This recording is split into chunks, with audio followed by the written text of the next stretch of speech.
O Brasil vai se tornar o primeiro exportador global de milho em 2023? O Brasil deve ser o principal exportador de milho em 2023, à frente dos Estados Unidos, mas mais por uma questão conjuntural. Os Estados Unidos, eles têm feito exportações muito lentas, estão com preços pouco competitivos devido a uma questão dos produtores que têm segurado o milho para deixar para vender depois. Então, os preços deles ficaram altos e o Brasil acabou exportando mais milho ainda do que já deveria exportar, né, nos últimos meses de 2022, agora no começo de 2023 também.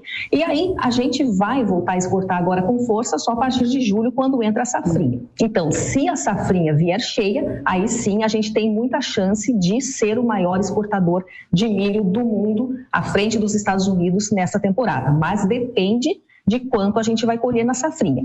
Aí, se a gente for o primeiro exportador mundial de milho nesse ano, significa que o Brasil vai estar nesse posto nos próximos anos? Não necessariamente. O Brasil já foi o maior exportador de milho do mundo na temporada 2012-13, quando os Estados Unidos tiveram uma grande quebra de safra. Então, também foi um momento conjuntural em que o Brasil ocupou esse posto. Depois, os Estados Unidos voltaram a ocupar esse espaço. A China vai ser o principal destino do milho brasileiro em 23? Quanto deve comprar?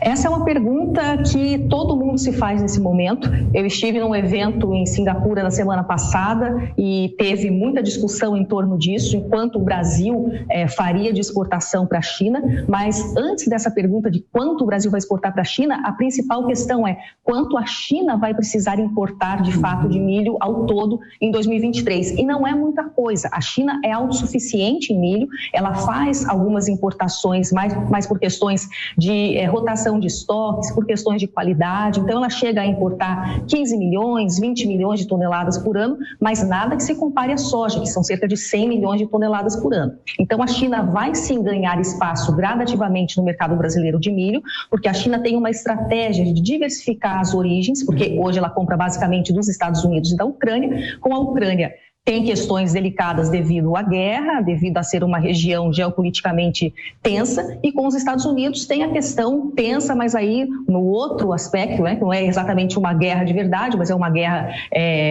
econômica, de certa forma, entre Estados Unidos e China. Então a China vem para o Brasil para se abastecer, mas não vai acontecer no curto prazo uma explosão de vendas de milho para que tenhamos aqui no Brasil o mesmo cenário como temos na soja. A China vai ser sim um comprador importante, mas não vai ser um comprador tão importante como a soja, lembrando que a China compra 70% de toda a soja que o Brasil exporta. Volumes vai depender mais da China do que do Brasil. Se nós tivermos milho e a China estiver disposta a vir comprar, a gente vai acabar vendendo o quanto eles quiserem, e aí os outros importadores é que vão ter que se virar para ir buscar o milho em outro lugar. O que o agricultor brasileiro pode esperar de média de preço? No caso do milho, a gente tem visto uma exportação super firme do Brasil. Seria até de se esperar que os preços estivessem mais altos, mas se a gente olhar os preços do milho nos últimos 6 meses, eles estão praticamente lateralizados aqui no Brasil. Então, por mais que a gente tenha vendido muito, esses preços não conseguiram subir por uma série de fatores. Podemos ter uma melhora caso haja quebra da safrinha, mas isso, claro, a gente nunca quer que aconteça, né, uma quebra da safrinha, mas vem safra maior nos Estados Unidos aí, então é complicado apostar também em preços muito mais altos caso a safra deles venha cheia.